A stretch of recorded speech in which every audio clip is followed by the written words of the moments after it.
할렐루야. 오늘은 업고 품고 구하여 내리라. 이 제목으로 말씀을 드리겠습니다. 한번 따라서 합시다. 업고 품고 구하여 내리라. 하나님은 어떤 분이신가? 우리를 업고 품고 구하여 내시는 분이심을 여러분들이 꼭 기억하시기를 바랍니다. 이 말씀을 보면서 생각나는 사건이 있습니다. 열왕기하 11장에 보면은 아하시아의 어머니 아달랴가 나옵니다. 근데 그 아달랴의 아들이 죽게 돼요. 그러니까 이 아달랴가 뚜껑이 열리죠. 그래서 유다 집의 왕국의 씨를 모두 진멸해 버립니다. 왕자들을 다 죽여버리는 거예요. 그런데 하나님께서 어떤 약속을 하셨습니까? 다윗의 왕위가 끊어지지 않도록 하겠다. 이렇게 약속을 하셨잖아요. 그런데 이 아달랴가 다윗의 후손들을 다 죽이게 되면 어떻게 됩니까? 하나님의 약속이 이루어지지 못하게 되잖아요. 근데 이때 왕의 딸인 여호세바가 아하시아의 아들 요아스를 몰래 빼내게 됩니다. 그 갓난 아이를 그 살벌한 살육의 현장에서 빼낼 때 얼마나 두렵고 떨렸겠습니까? 아이를 품에 안고 그 아이를 구해내기 위하여 몰래 그 살육의 현장을 빠져나와 침실 밑에 숨어 있다가 그리고 어디에 숨어 있게 되냐면 하나님의 전에 6년 동안 숨어 있게 됩니다. 그리고 결국 왕위에 오르게 되죠. 탈북하는 분들 이야기를 여러분 들어보셨을 거예요. 어린 아이를 데리고 도망강을 건널 때 어떻게 건넌 줄 여러분 아시죠? 수면제를 많이 먹입니다. 왜냐하면 아이가 잠에서 깨어나서 소리를 지르거나 땡깡을 부리면 건너가지 못하고 가족이 다 죽을 수 있기 때문에 무사히 가족이 도망강을 건너 중국으로 넘어가기 위하여 어린 아이를 수면제를 많이 먹여서 깊이 잠들게 한 다음에 그 아이를 품고 업고 도망강을 건너갑니다. 어떻게 해서든지 우리 가족이 다 살아야 되니까, 자유를 얻어야 되니까 얼마나 위험하고 불안하고 두렵겠습니까? 그런데 우리 가족이 다 살아야 돼. 특히 우리 어린 자녀들 반드시 데리고 건너가야 돼. 그런 절박한 마음을 가지고 자녀를 품에 안고 업고 그 위험한 도망강을 몰래 건너가서 결국에 성공을 하게 되죠. 실패한 사람은 또 얼마나 많았겠습니까? 오늘 본문에 나오는 업고 품고 구하여 내리라. 지금 이스라엘 민족은 바벨론의 포로로 잡혀가서 무려 70년 동안이나 유배민으로 살아야 했습니다. 더 이상 우리에게는 희망이 없다. 절망입니다. 우리는 끝이 났다. 우리 민족은 사라져버릴 것이다. 그런 절망의 상황에서 무슨 기대를 하고 희망을 가질 수 있겠습니까? 시간이 지나면 지날수록 절망은 더욱 깊어져 갔을 겁니다. 그런데 하나님께서는 선지자를 통해서 아니다. 나는 너를 결코 잊은 적도 없고 잊지도 않을 것이다. 더 나아가 너희를 이 상태에서 그대로 내버려 두지 않을 것이다. 이 고난과 절망의 상태에서 너희를 버리지 않을 것이다. 반드시 업고 품고 구하여 내리라. 할렐루야. 우리 하나님 그런 하나님인 줄 믿으시기를 바랍니다. 인간의 사랑 가운데 하나님의 사랑을 가장 닮은 사랑을 꼽는다면 뭐가 있을까요? 여러분 누가 생각이 나십니까? 바로 어머니입니다. 어머니의 사랑은 하나님의 사랑을 닮았어요. 여러분 사람이 잘 나거나 잘 나가면 마치 혼자의 힘으로 잘 된 것이라고 착각을 할 때가 많습니다. 내 힘으로, 내 노력으로, 내 능력으로 내가 이렇게 성공을 한 것이라고. 그런데 여러분 잘 생각해 보십시오. 어머니께서 날 낳지 않으셨다면 나라는 사람이 존재할 수 있습니까? 여러분 내 힘으로 아무것도 할 수 없는 갓난아이 때 더우면 덥지 않게 추우면 춥지 않게 보호해 주신 그 어머니의 희생적인 사랑, 젖을 먹이고 옷을 갈아입히고 기저귀를 갈아주면서 우리를 보호해 주지 않았다면 우리는 지금 여기에 살아 있을 수 없을 것입니다. 나의 생명과 성장의 결정적 역할을 해 주셨기 때문에 우리가 지금 살아있는 것 아니겠습니까? 철이 들면 나를 낳아주신 부모님, 특히 어머니의 그 사랑을 결코 잊을 수가 없는 것이죠. 우리가 신체적으로, 정서적으로, 사회적으로, 믿는 사람들은 영적으로 우리를 인도해 주신 그 어머니의 사랑, 우리를 보호해 주신 그 어머니의 그 헌신적이고 희생적인 사랑이 있었기에 오늘 우리가 이 자리에 있는 것입니다. 그 어머니의 사랑을 우리가 느끼고 또 깨닫는 가운데 하나님께서 마치 어머니가 자식을 사랑하듯이 우리를 사랑하고 계신다라는 것을 우리는 깨닫게 됩니다. 그런데 이 어머니의 사랑은요, 단지 어렸을 때만 우리를 사랑하는 게 아니에요. 그 자녀가 나이가 들어도, 심지어 청년, 장년, 중년이 되어도 어머니는 늘 그 자식을 염려하고 그 자식을 위하여 기도하고 그 자식을 늘 생각하고 그 자식을 돕습니다. 저희 어머니 올해 83세이죠. 저희 어머니는 매일 저의 설교를 듣습니다. 얼마나 부담이 되는지 모릅니다. 영상으로 촬영을 하다 보니까 주일 낮, 주일 오후 또 새벽 기도에 털 들으면서 우리 어머니 하시는 말씀, 너무 고생한다. 제발 좀 쉬어라. 이러시는 거예요. 또 제가 새벽마다 새벽 기도에 참여하는 우리 성도님들, 또 실시간으로 참여하는 분들 이름을 불러가면서 기도한다고. 우리 어머니가 걱정을 많이 해요. 너무 무리한다는 거예요. 물론 저희 어머니는 늘 전화해가지고 이래저래 간섭하시는 분은 아닙니다. 넌지시 얘기를 해요. 그런데 어머니와 통화를 하거나 만나보면 늘 어머니의 마음에는 자식이 있어요. 저 위에 형님이 올해 60세입니다. 60세. 저도 50대 중반이잖아요. 그래도 늘 어머니의 마음에는 자식이 첫 번째, 손자보다 자식이 더 먼저인 것 같아요. 우리 어머니를 보시면. 그만큼 자녀를 향한 어머니의 사랑은 절대적입니다. 헌신적이에요. 자신의 모든 것을 아낌없이 주려는 그런 마음을 가지고 있는 것이 어머니의 사랑입니다. 본인은 약하고 본인은 점점 의지나 체력이나 정신이나 모든 것이 다 쇠약해져 감에도 불구하고 자식을 향한 염려와 걱정, 사랑은 결코 잊지 않고 있습니다. 돌아가실 때까지 자녀를 사랑하는 그 어머니의 사랑, 부모님의 사랑 얼마나 놀랍습니까? 오늘 본문에도 하나님께서 이렇게 말씀하세요. 3절에 이렇게 보시기 바랍니다. 배에서 태어남으로부터 내게 안겼고 태에서 남으로부터 내게 업힌 너희여, 너희가 노년에 이르기까지 내가 그리하겠고 백발이 되기까지 내가 너희를 품을 것이라. 대단하지 않습니까? 어머니의 사랑, 하나님의 사랑, 어머니의 사랑은 하나님의 사랑을 닮았어요. 내가 지었은즉, 따라서 합시다. 내가 업을 것이요 내가 품고 구하여 내리라. 어머니의 희생적이고 헌신적인 사랑, 나이가 들어도 어머니가 살아 계시다는 것만으로도 위안이 됩니다. 끝까지 책임지고 보호하는 그 사랑이 너무나 감사하고 귀한 거죠.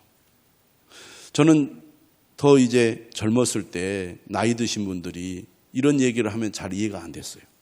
나이가 들어서 부모님이 세상을 떠났을 때 이런 표현을 합니다. 나는 이제 고아라고. 나이가 들어도 그 부모님과의 그 사랑의 관계는 너무나 소중하게, 나이가 들어 부모님이 세상을 떠났을 때 나는 이제 고아다 그렇게 말하는 그 마음을 제가 젊었을 때는, 더 젊었을 때는 잘 몰랐어요. 근데 지금은 이해가 되는 것 같아요. 어머니가 계시는 것만으로도 얼마나 감사한지 모릅니다. 여러분 가운데는 부모님을 여의고 내가 부모님 살아계실 때 더 효도할 걸 못했다 후회하는 분들도 있을 것입니다. 또 한 분이라도 살아계신 부모님이 계시다면 우리가 정말 효도해야 되지 않나 그런 생각을 해봅니다. 어머니의 사랑은 하나님의 사랑을 닮았습니다. 어머니를 통해서 하나님께서 우리를 얼마나 사랑하시는지를 가르쳐 주십니다. 하지만 우리가 잘 알다시피 인간은 누구나 한계를 가지고 있습니다. 어머니가 내가 사는 동안 평생 같이 계실 수 없죠. 의지도 약해지고 판단력도 흐려지고 힘도 약해지고 완벽하지 못합니다. 언젠가는 우리를 떠날 수밖에 없습니다. 또 우리를 도우려고 해도 우리를 정말 구렁텅이에서 건지려고 해도 한계를 가지고 있는 것이 인간입니다. 그러나 하나님은 어떤 분이십니까? 하나님은 결코 우리를 버리거나 포기하지 않으실 뿐만 아니라 우리를 능히 고난에서 구렁텅이에서 건져내시고 우리를 구원하실 수 있는 능력을 가지신 분이시라는 사실입니다. 그러므로 우리는 오늘 말씀을 통해서도 분명히 알 수 있듯이 하나님의 그 사랑, 끝까지 우리를 사랑하시고 보호하시고 책임지시는 그 하나님의 사랑을 굳게 믿고 의지해야 될 줄로 믿습니다. 어떻게 해야 됩니까? 하나님의 사랑 안에 머물러야겠습니다. 어린 자녀가 어머니의 품에 있을 때 가장 편안합니다. 여러분 어린아이가 두려운 일, 무서운 일, 위험한 일을 만나면 누구의 품에 달려갑니까? 어머니의 품에. 아무리 주변이 위험하고 두렵고 불안한 환경이라 할지라도 어머니 품 안에 안겨있는 어린아이는 마음의 안정을 얻게 됩니다. 그만큼 어머니의 품 안에 있다는 것은 모든 문제를 다 덮을 만한 그런 피난처가 되는 것입니다. 마찬가지로 우리 역시 하나님의 품 안에 있을 때 걱정이 사라지고 우리의 마음에 진정한 평안이 깃들 줄 믿습니다. 그러므로 하나님의 품 안에 거해야 돼요. 하나님의 품 안으로 들어와야 됩니다. 이런 찬양이 있잖아요. 나의 안에 거하라 나는 내 하나님이니 모든 환난 가운데 너를 지키는 자라 두려워하지 말라 내가 널 도와주리니 놀라지 말라 내 손 잡아주리라. 할렐루야. 주님 안에 거하는 것, 그것이 갓난아이가 어머니 품에서 평안과 안정을 얻는 것처럼, 그리고 모든 위험으로부터 안전한 보호를 받는 것처럼, 위험한 상황 가운데서도 업고 품어서 구하여 내는 것처럼 우리가 하나님의 은혜와 도우심을 받게 될 줄 믿으시기를 바랍니다. 주님 안에 거해야 돼요. 주님의 품 안에 거해야 됩니다. 가장 기본이 뭐예요? 바로 예배의 자리로 나오는 것입니다.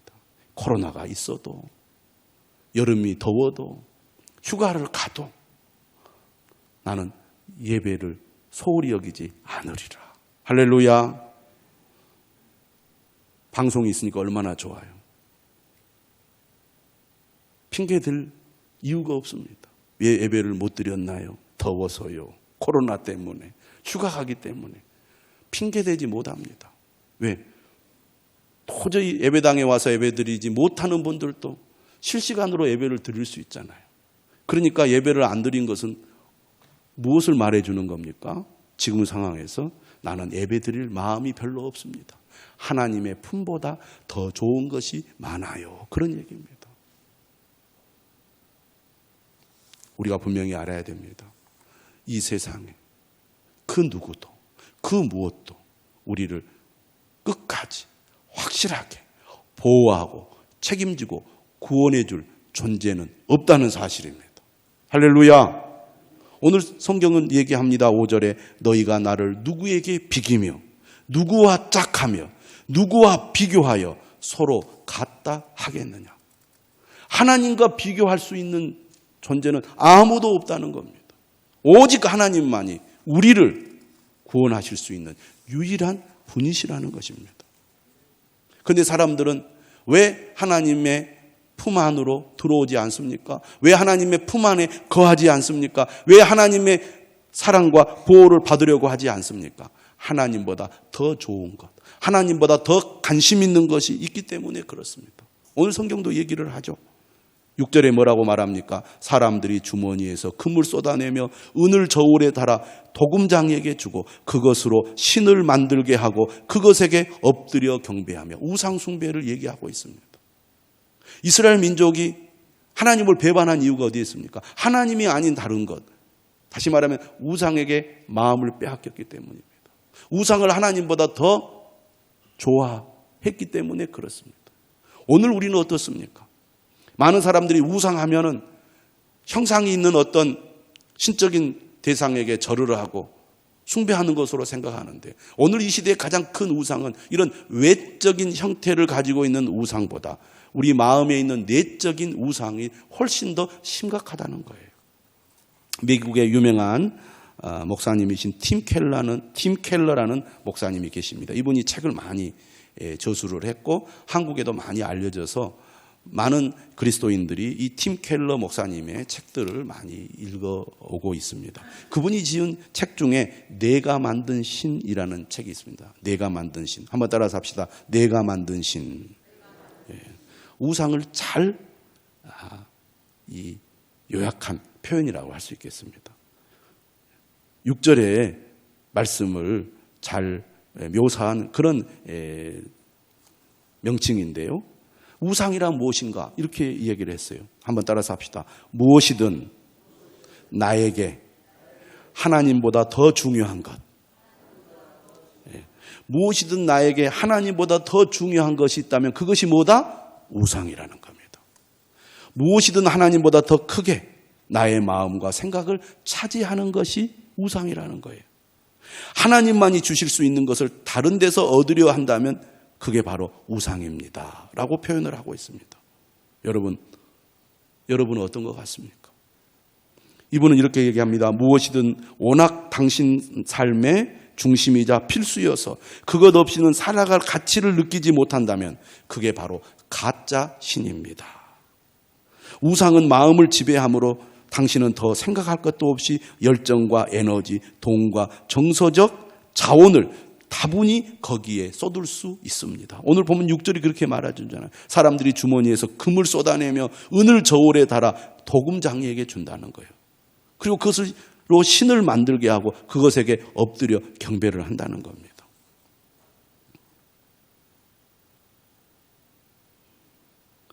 이분이 이렇게 얘기했어요. 무엇이든 그것을 보며 마음 깊은 곳에서 이렇게 말한다면 그게 곧 우상입니다. 한번 따라서 합시다. 저것만 있으면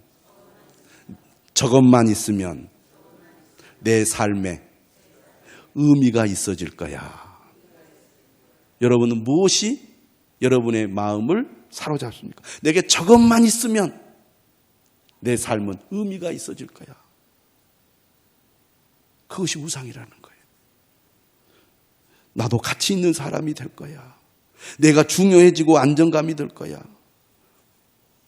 이런 관계를 여러 가지로 표현할 수 있지만 가장 적합한 말은 숭배일 것입니다 라고 이 책은 표현하고 있습니다. 숭배라는 영어 단어가 뭔지 아십니까? 바로 워십입니다. 워십. 우리가 하나님을 예배한다고 할 때 사용하는 영어 단어가 워십이거든요. 마땅히 하나님을 경배하고 예배해야 되는데 하나님 아닌 다른 것을 우리가 경배하고 예배한다는 겁니다. 그게 우상이라는 거예요. 예를 들어서 이렇게 얘기를 했어요. 예를 들어서 사람들과 문화 전체가 끊임없이 외모 때문에 고민하고 거기에 시간과 돈을 지나치게 쏟아붓고 어리석게 성품까지 외모의 기초에 평가하게 된다. 우리나라 지금 딱 그렇지 않아요? 예. 사람들이 끊임없이 외모 때문에 고민합니다. 거기에 시간과 돈을 지나치게 쏟아부어요. 그렇죠? 그리고 사람들을 판단하고 평가할 때도 외모의 기초에서 평가해요. 외모를 잘 가꾸면 참 저 사람 좋은 사람이라고 그래요. 외모를 잘 가꾸지 못하면 저 사람은 형편없는 사람이라고 자기 관리도 못한다고 이렇게 말하고 그렇잖아요. 당신의 행복, 삶의 의미, 정체성에 하나님보다 더 영향을 끼친다면 무엇이든 우상입니다. 여러분, 이러한 글을 읽거나 들으면 마음이 찔리지 않습니까? 나는 다른 종교에 가지도 않고, 나는 무슨 점이나 사주도 보지 않고, 미신을 섬기지 않기 때문에 나는 우상 숭배 안 합니다. 나는 오직 하나님만 믿습니다. 그렇게 여러분 말하는 분들이 있을지 모릅니다. 그런데 이 글을 여러분들이 들어보면 어떻습니까? 내 안에 우상이 있구나. 그래서 이분이 뭐라고 표현을 했냐면요, 사람의 마음은요 우상 공장이라는 겁니다. 따라서 합시다. 사람의 마음은 우상 공장이다. 늘 우리의 마음이 우상을 만들어낸다는 거예요. 6절에 나오는 것처럼 우상을 만들어내. 이처럼 우리의 마음이 하나님보다 다른 것을 더 중요하고 가치 있게 여기다 보니까 우리가 정말 어려움과 고난 가운데서 우리를 업고 품고 구하여 내실 하나님을 의지하지 않게 되더라, 그 말을. 오늘 하나님께서는 분명히 말합니다. 그 누구와도 비교할 수 없는 존재가 바로 하나님이라는 겁니다. 우리가 정말 가까이 하고 의지할 분은 하나님밖에 없다는 것입니다. 우리를 능히 도우실 수 있고 구원해 주실 수 있는 분도 하나님 그분밖에 없다는 거예요. 7절 보십시오. 우상은 어떻습니까? 끝에 이렇게 말합니다. 능히 움직이지 못하며 그에게 부르짖어도 능히 응답하지 못하며 고난에서 구하여 내지도 못하느니라.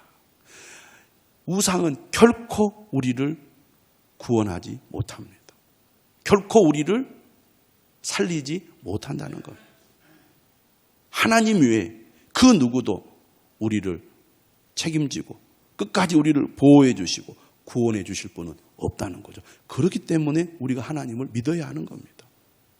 그런데 이스라엘 백성들은 처음부터 계속해서 하나님의 말씀을 귀 기울여 듣지 않았습니다. 그렇기 때문에 오늘 8절에 이스라엘 백성들을 향하여 뭐라고 말합니까? 너희 패역한 자들아. 그랬어요. 너희 패역한 자들아. 이 말씀은 단지 이스라엘 백성들에게만 주시는 말씀이 아니요, 오늘 예수 그리스도를 믿는다고 하는 우리들에게도 하시는 말씀인 줄 우리가 기억해야 됩니다. 너희 패역한 자들아. 해도 너무한다는 거. 해도 마음이 완악하여, 오늘 12절에도 말합니다. 마음이 완악하여 공의에서 멀리 떠난 너희여.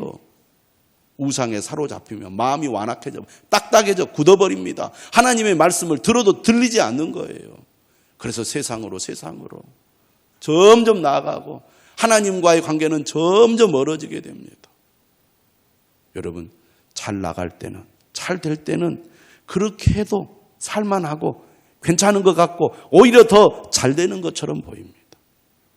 그러나 결정적인 순간에 내가 헛된 삶을 살았구나 라고 깨달을 날이 올 거라는 것이 주님의 말씀이에요.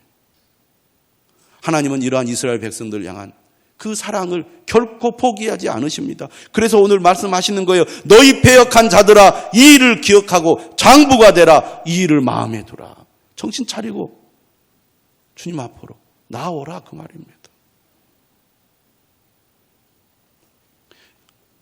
9절에 말씀하시죠. 너희는 옛적 일을 기억하라. 나는 하나님이라. 따라서 합시다. 나 외에 다른 이가 없느니라. 나 외에 다른 이가 없어요. 하나님은 그 누구와도 비교할 수 없는 절대 능력을 가지실 뿐만 아니라 하나님은 반드시 그가 말씀하신 대로 행하시는 분입니다. 나는 하나님이라 나 같은 이가 없느니라. 하나님은 말로만 큰 소리 치시는 분이 아니에요. 10절에 말씀하죠. 내가 시초부터 종말을 알리며 아직 이루어지지 아니한 일을 옛적부터 보이고. 여러분, 사람이요 장담하면서 큰 소리 치는 것이 왜 어리석고 미련한 줄 아십니까? 사람은 장담한 대로 행할 수 있는 능력을 갖지 못하기 때문입니다. 어렸을 때는, 철없을 때는 큰 소리 빵빵 치지요. 나 그가 분명히 할 수 있다고, 잘할 수 있다고, 반드시 될 거라고. 그런데 우리가 인생을 오래 살다 보면 그게 아닌 거 알잖아요. 그래서 지혜로운 사람은 절대 장담하지 않습니다. 왜? 자신의 한계를 아니까. 그러나 하나님은 어떤 분이십니까? 어떤 일을 미리 말씀하시는 분입니다. 미리 약속하시는 분입니다. 왜 하나님은 그렇게 하실 수 있습니까? 하나님은 능히 약속대로 행하시는 분이기 때문입니다. 말씀하신 대로 이루시는 분이기 때문입니다. 이 세상에 그렇게 하실 분은 하나님밖에 없다는 사실이에요. 오늘 말씀하잖아요. 내가 시초부터 종말을 알리며 아직 이루지 아니한 일을 옛적부터 보이고 이르기를 나의 뜻이 설 것이니 내가 나의 모든 기뻐하는 것을 이루리라. 하나님은 자신의 기뻐하는 것을 반드시 이루시는 분이에요. 따라서 합시다. 내가 말하였은즉 반드시 이룰 것이요 계획하였은즉 반드시 시행하리라. 말씀하시고 이루시는 하나님, 그 하나님이 우리의 하나님, 우리의 아버지가 되시는 분입니다. 그러므로 고난 가운데 있는 이스라엘 백성들에게 약속하신 대로 내가 업고 품고 구하여 내리라. 약속하신 대로 하나님은 반드시 이스라엘 백성들을 지금 바벨론의 그 고난에서 건져 주실 것이라고 말씀하고 있는 거예요. 업고 품고 구하여 내리라. 무슨 얘기입니까? 70년 바벨론의 포로의 삶으로부터 구원하여 주겠다는 겁니다. 예루살렘으로 귀환하도록 하겠다는 겁니다. 어떻게? 11절에 내가 동쪽에서 사나운 날짐승을 부르며 먼 나라에서 나의 뜻을 이룰 사람을 부를 것이라. 누구를 가리킵니까? 페르시아의 고레스 왕을 가리키는 겁니다. 하나님은 말씀하신 대로 약속하신 대로 이루시는 분입니다. 반드시 성취하시는 하나님입니다. 그냥 하나님이 해보는 소리가 아니에요. 오늘 마지막으로 12절 이하에서 말합니다. 마음이 완악하여 공의에서 멀리 떠난 너희여. 특별히 하나님을 멀리하고 세상에서 방황하고 있는 주의 자녀들을 향하여 주님 말씀하십니다.